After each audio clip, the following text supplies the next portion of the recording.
I'm Tanis Coralee Leonhardi, and I'm going to go over who I will ask to be a part of my presidential cabinet if I am elected President of the United States of America. Now, if any of these people are watching, that I'm going to name off, I want you to be in my presidential cabinet, and if I am elected, I will be asking you to join my cabinet. And you can choose to say no, it's okay, but I will be asking you. So if you do want to serve, you better be staying healthy and be ready to serve. Or as ready as you're ever going to be, because sometimes we're just not ready and we get it and we're like, here we go, we're going. For better or for worse, we're going and we're going to do what we want to do. All right, so President and Vice President.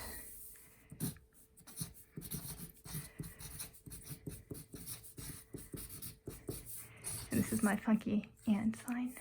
I know not everybody uses that symbol. Let's see if I can spell this right. President. All right, President and Vice President. For President, we have got Tanis Coralee Leonhardi, Boston Tea Party, because I am a fierce and strong patriot. That's me. For Vice President, we have got Hillary Rodham Clinton, Boston Tea Party, because she is also a fierce and strong patriot. All right, and then the next part is presidential cabinet members. We got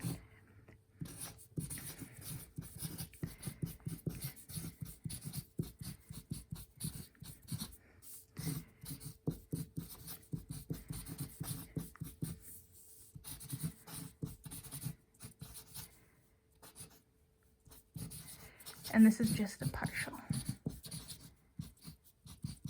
list of who I would ask. All right. So for each person, I'll list kind of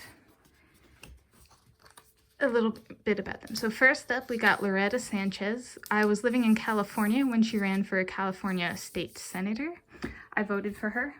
I was impressed by her work in social work and defense of this country, the United States of America. Up next is Stephen Daane. I apologize for mispronouncing it. He was my plastic surgeon, so I've had plastic surgery. Specifically, I had melanoma. It's a type of skin cancer, so I got a chunk taken out of my back, and he did that. And sometimes where we get advice is not necessarily where we think it's going to be. Growing up, plastic surgeons got a really bad rap, and it's time to diversify where we get advice from, or where I get advice from. Bethanie Edwards. Although, to be fair, all cabinet members are advisors in their own way. I worked with her at the University of California, Berkeley, when I was a graduate student there, and we taught a class on oceans together, and I was very, very, very impressed with her ability to take complex scientific concepts and break them down to make them understandable without losing their scientific importance. All right, next cabinet member. Oh my gosh, Diane Feinstein and Stefan, keep doing that wrong, Daane, I apologize. They were light for me in California, so all four of these people, this first row, were from my time in California. He literally saved my life, and she saved my life by being my light. I've been sexually assaulted, and her, and the 2018 election, I voted for her, and dang, she's just a remarkable, inspirational, strong woman, especially when it comes to standing up to those who sexually assault others. Power to her.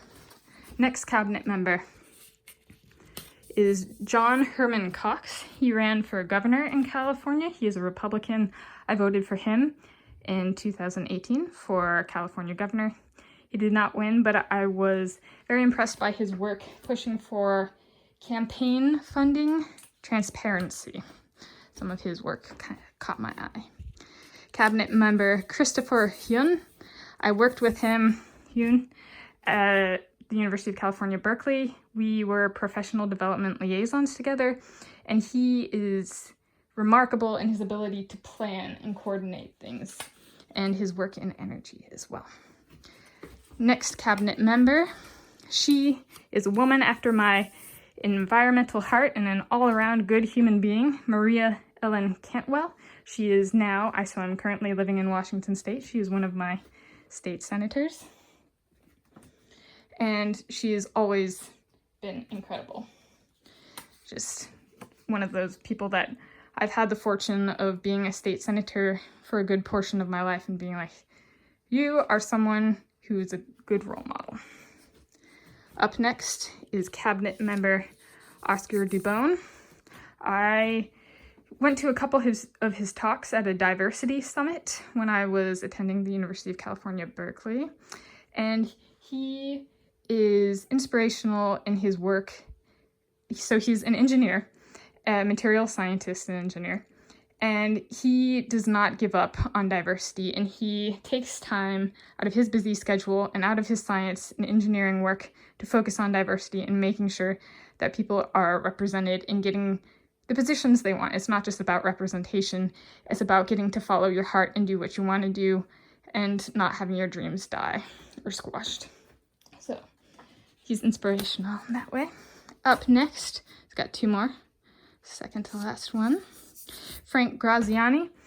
I interacted with him when I was at the University of California, Berkeley. He works at Lawrence Livermore National Laboratory. So it is a government lab. And sometimes even the president needs direction. So he's a very good human being as well. All of these people are. And the last person going up on this, I guess, drawing board, storyboard. It's not a drawing board because I will be asking them. Suzanne Brigit Baird. She is an inspiration on what it means to be healthy.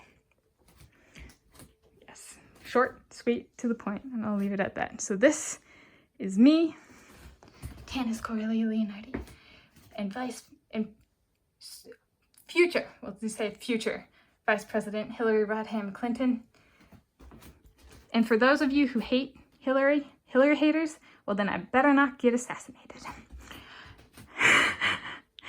And presidential cabinet members, a partial list that I will be asking to be members of my cabinet if elected president / when elected president.